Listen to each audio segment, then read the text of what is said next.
మన భారతదేశంలో ప్రజాస్వామ్యం అనేది ఒక వృక్షం లాంటిది. దాని వేర్లు సామాజిక సమానత్వం పాటించేంత వరకు పటిష్టంగా ఉండటం ఎన్నటికీ జరగదు. ఒకవేళ ఈ సామాజిక సమానత్వం సాధించలేకపోయినట్లయితే ప్రజాస్వామ్యం అనే ఈ మహావృక్షం తుఫాను తాకిడికి వేర్లతో సహా కుప్పకూలిపోతుంది.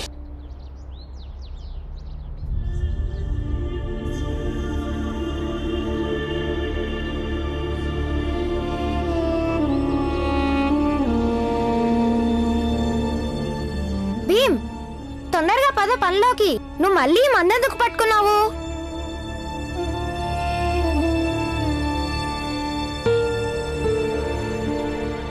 సురేంద్ర,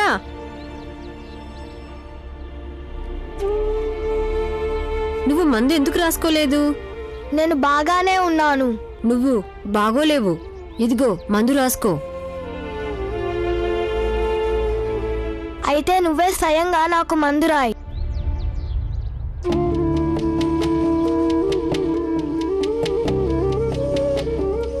సురేంద్ర, నీ అంతటి నువ్వే రాసుకో.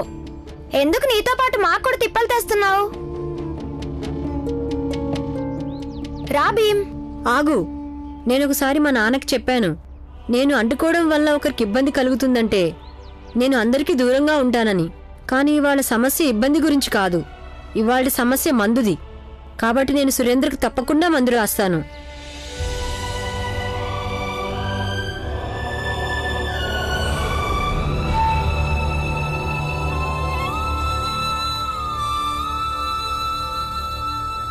నువ్వటు తిరుగు.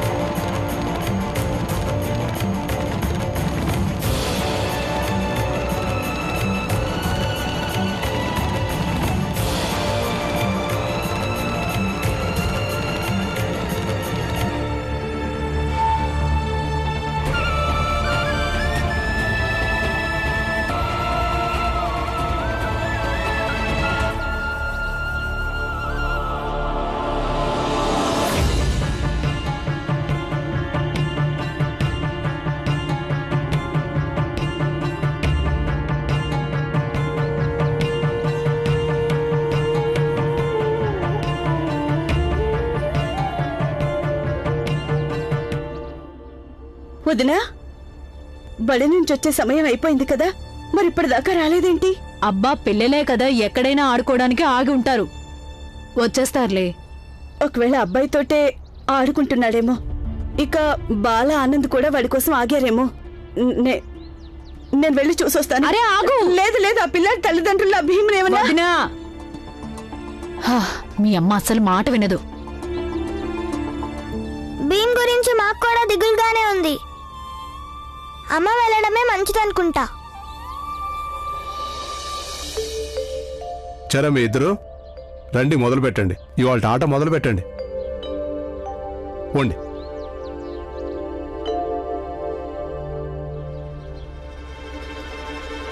భీమ్, నీకు అయ్యగారి చూస్తే ఏమనిపిస్తుంది?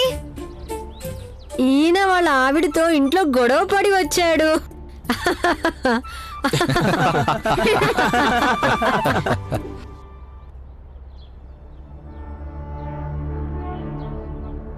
వచ్చాడా నా రాజకుమారుడు? రా బాబు, రారా, గబగబరా. ఇదిగో చెరుకు తిను, నీకు బాగా ఇష్టంగా. చెరుకు తర్వాత తిందు గాని ముందు చెప్పు, ఈవేళ తరగతిలో ఎక్కడ కూర్చున్నావు? ఇంకెక్కడ కూర్చుంటాడు? అక్కడే, వాడి పక్కనే. ఇంకా అబ్బాయి వీడికి వాడి చేతులతో మందు కూడా రాశాడు.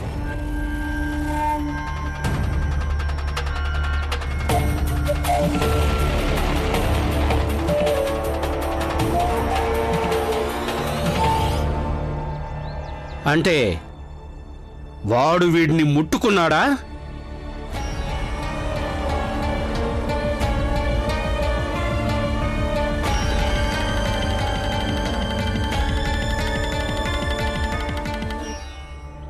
ఎందుకు అబద్ధాలు చెప్తున్నారు మీరు?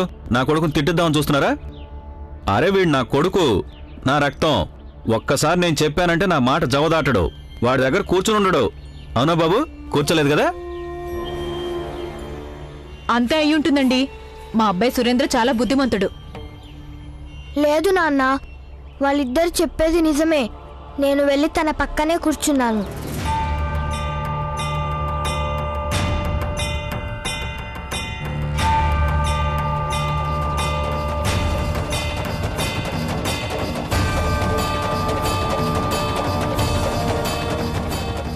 ఇంకా తనే నాకు మందు రాశాడు.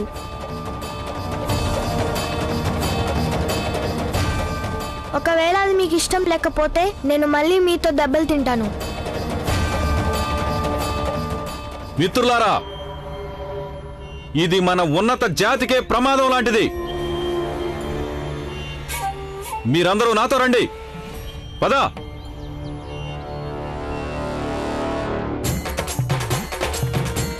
అరే ఆగండి ఆగండి, ఏం చేస్తున్నారు? సరిగా వాయించండి. అరే ఇవాళ మంచి సంపాదన దొరికింది. ఇవాళ తాగడానికి అందరికీ మందు దొరుకుతుంది. మంచిగా వాయించండి. నువ్వేం చూస్తున్నావు బాలా?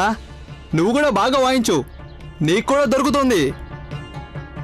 వాయించండి వాయించండి వాయించండి.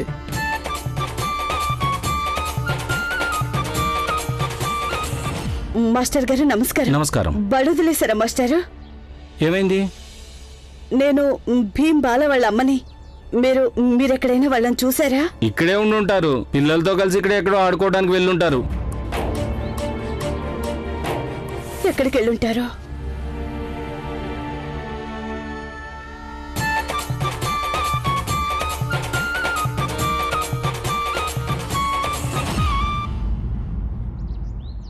బాబు, నువ్వు ప్రాథమిక శిక్షా విద్యాలయంలో చదువుతున్నావు కదా? అవును. బాలా భీమ్ ఆనంద్ తెలుసా? తెలుసుంటే వాళ్ళని ఎక్కడైనా చూసావా? లేదు, నేనెక్కడ చూడలేదు. కానీ నువ్వు నన్నెందుకు అడుగుతున్నావు?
వాళ్ళిద్దరు ఎక్కడున్నారు?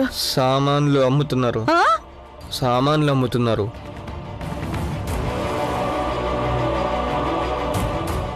సామాన్లు అమ్మడానికి వెళ్ళారా? ఎక్కడా? బజార్లో. నేను ఈ దుకాణం నుంచి సామాన్లన్నీ కొని తీసుకెళ్ళినా మా ఆవిడ సంతోషపడకపోతే అప్పుడు నేను ఏం చేయాలి? అవును పిల్లలు, ఇప్పుడు చెప్పండి మీరిద్దరు. మేము మా భార్యలను నవ్వించాలంటే ఏం చేయాలో చెప్పండి ఇప్పుడు.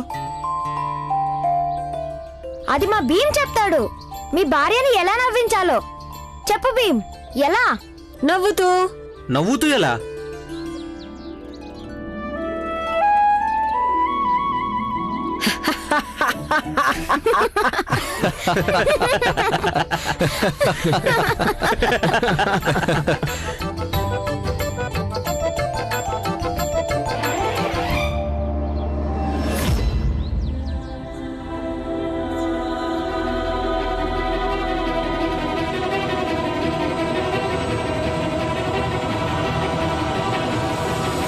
వీళ్ళిద్దరూ అసాధ్యులే. అలే నవ్విస్తున్నారు.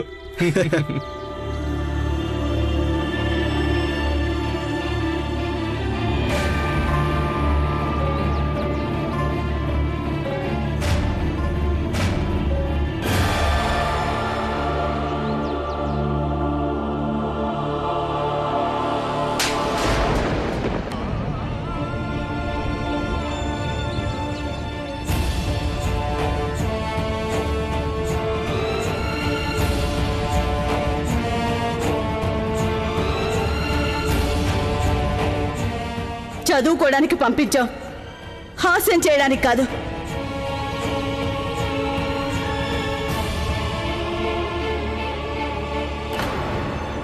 మా నా మాట విను. నోరు మూసుకొని రా, వెళ్ళి పుస్తకాలు తీసుకురా. ఇంటికి రండి, మీ పని చెప్తాను ఇవాళ. నువ్వు కూడా రా.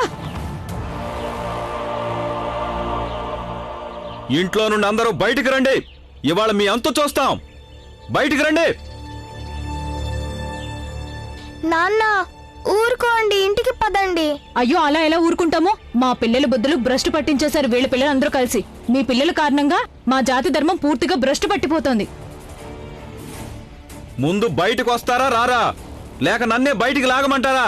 మిమ్మల్ని వదిలిపెట్టను ఈ రోజు. బాగా చెప్పారు సేటు గారు, ఇలాంటి వాళ్ళని అసలు వదిలిపెట్టనే కూడదు. ఏయ్, బయటికి రండి. పిరికి పందాలాగా లోన్ దాక్కున్నారెందుకు? ఏంటి బాబు, ఏం జరిగింది? ఎందుకు అరుస్తున్నారు?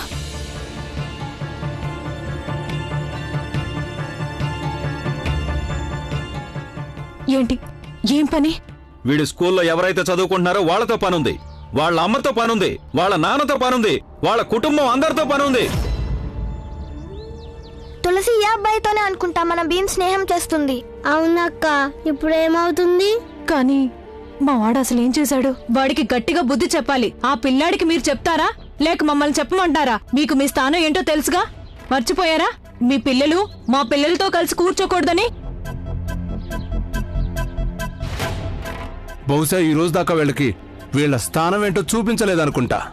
వీళ్ళకి బుద్ధి చెప్పి తీరాల్సిందే. ఒక్కసారి మన తడాకా చూపిస్తే అప్పుడు వీళ్ళు అణిగిమణిగుంటారు. ఏమంటారు? చూడండి, మీకు గనక ఏదైనా సమస్య ఉంటే దాన్ని మాట్లాడుకోవడం ద్వారా కూడా పరిష్కరించుకోవచ్చు. ఈ విధంగా దౌర్జన్యం చేయడం కూడా న్యాయం కాదు. నువ్వు నోరు మూసుకో రమేష్. ధర్మం భ్రష్టు పట్టిపోతుంటే చూస్తూ ఊరుకోవాలా? ఇదే తగిన సమయం చైతన్యం రగిలించడానికి, ఇంకా వీళ్లకు బుద్ధి చెప్పడానికి. ఇవాళ వీళ్ళ అబ్బాయితో స్నేహం చేశారు, రేపు మా పిల్లలతో పాటు స్నేహం చేస్తారు. ఆ తర్వాత మీలో ఎవరి కొడుకుతోనైనా వీళ్ళు స్నేహం చేయొచ్చు. వీళ్ళు మెల్లమెల్లగా మన దగ్గరికి వస్తారు, మనల్ని అంటుకోవడానికి, మనతో కలిసిమెలిసి ఉండటానికి ప్రయత్నిస్తారు. ఇక ఆ గీతను కూడా చెరిపేస్తారు, ఏదైతే తరతరాలుగా సమాజంలో కొనసాగుతుందో. ఇప్పుడు పోనీలేని ఊరుకున్నామంటే ఆ తర్వాత అందరూ మొదలు పెడతారు మన నెత్తినెక్కడానికి. సరిగ్గా చెప్పాడు. అందుకని వీళ్ళు మన దగ్గరికి రావడానికి ప్రయత్నించిన ప్రతిసారి వీళ్ళ కాళ్ళు విరగ్గొట్టి వీళ్ళకి కాళ్ళు లేకుండా చేసేయాలి. ఏమంటారు? ఇంట్లో దాక్కున్నా సరే ఇవాళ వాడిని వదిలిపెట్టేది లేదు. ఆ పిల్లాన్ని బయటికి లాగండి.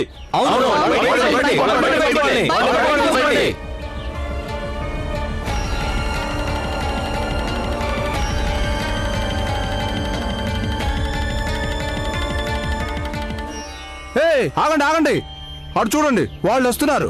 అందరూ కట్టకట్టుకుని వస్తున్నారు.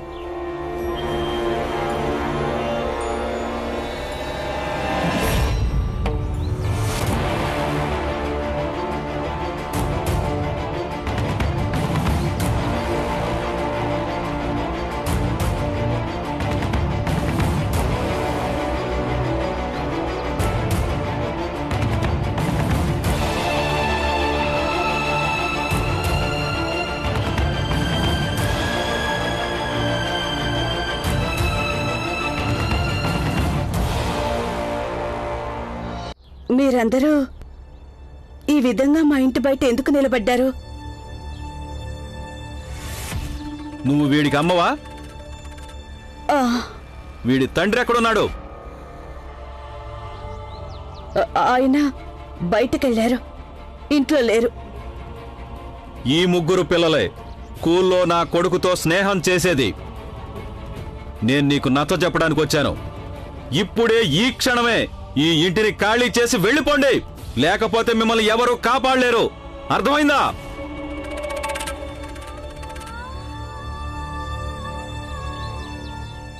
లేదు భీమా, ఇది మా ఇల్లు, మేమెందుకు ఖాళీ చేయాలి?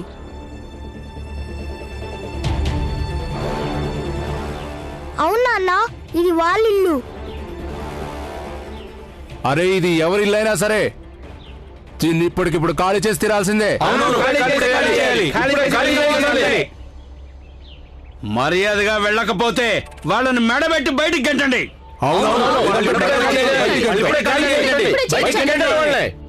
రే ఆగరా ఆగు. అరే నువ్వేంట్రా వాళ్ళ ఇంట్లోకి వెళ్ళావు? బయటికి రా, రా బయటికి రా. రాను. ముందుగా మీరు నాకు ఒక మాట ఇవ్వండి, వీళ్ళని ఇంట్లో నుంచి బయటికి పంపించమని. అప్పటి వరకు ఇక్కడే ఉంటాను. చూడరా, ఆ బుద్ధి ఉండాల్సింది వీళ్ళకిరా. వీళ్ళ స్థానం మర్చిపోయి మనతో కలిసి ఉండటం మొదలు పెట్టారు.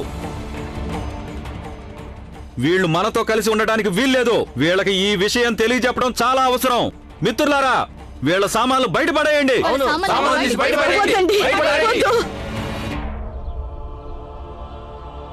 నేను చూస్తాను, రండి మీరు ఎలా పడేస్తాడో.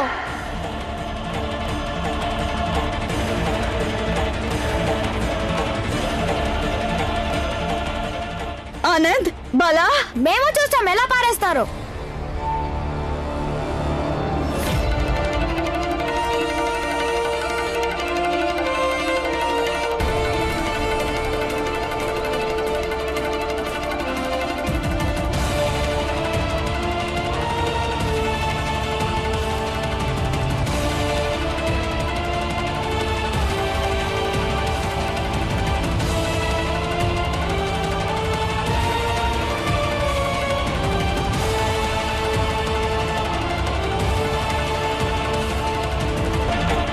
మీరు నలుగురు కలిసి సమాజం మొత్తాన్ని ఆపుతారా? అందరికంటే ముందు నేను చూపిస్తాను మీకు సమాజం శక్తి ఏంటో.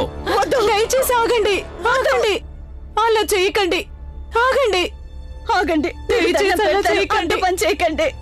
ఒకవేళ మీరు సామాన్లు పారేసుకుంటే పారేసుకోండి, మేము ఇంకెక్కడికైనా వెళ్ళిపోతాం. దయచేసి నా బిడ్డలు వదిలేయండి. అమ్మా, మన సామాన్లు ఎందుకు బయట పారేయమంటున్నారు? నోర్మోయ్, వీళ్ళందరితో నువ్వు ఒక్కడివే పోరాడతావా? భీమా, తనొక్కడే కాదు, నేను కూడా ఉన్నాను. అవునమ్మా, మేము కూడా ఉన్నాం. వీళ్ళందరూ దౌర్జన్యం చేస్తుంటే మేము చూస్తూ ఊరుకుంటామేంటి? వీళ్ళు ఇలా ఎలా దౌర్జన్యం చేస్తారమ్మా? ఇది మన ఇల్లు, మన ఇంటిని మేము కాపాడుకోగలం. వీళ్ళకి చెప్పొదినా? ఈ పిల్లలు ఇంకా ఆడవాళ్ళ సైన్యం కలిసి వీళ్ళ ఇంటిని రక్షించుకుంటారంట. సేటు గారు, మీరు వీళ్ళ వస్తువులు ముట్టుకుంటారా? చిచ్చి చిచ్చి చిచ్చి, నా మాట వినండి. నా దుకాణంలో ఒక పీపాడు కిరసనాయిల్ ఉంది. దాంతో వీళ్ళ ఇంటిని కాల్చేద్దాం. అప్పుడు ఈ ఇల్లు ఉండదు, ఈ మనుషులు ఉండరు. ఏమంటారు? అయితే పదండి, పదండి. అప్పుడు చెప్తాం వీళ్ళ పని ఎక్కడుంటారో. అయ్యో, ఎవరైనా ఆపండి, ఆగండి.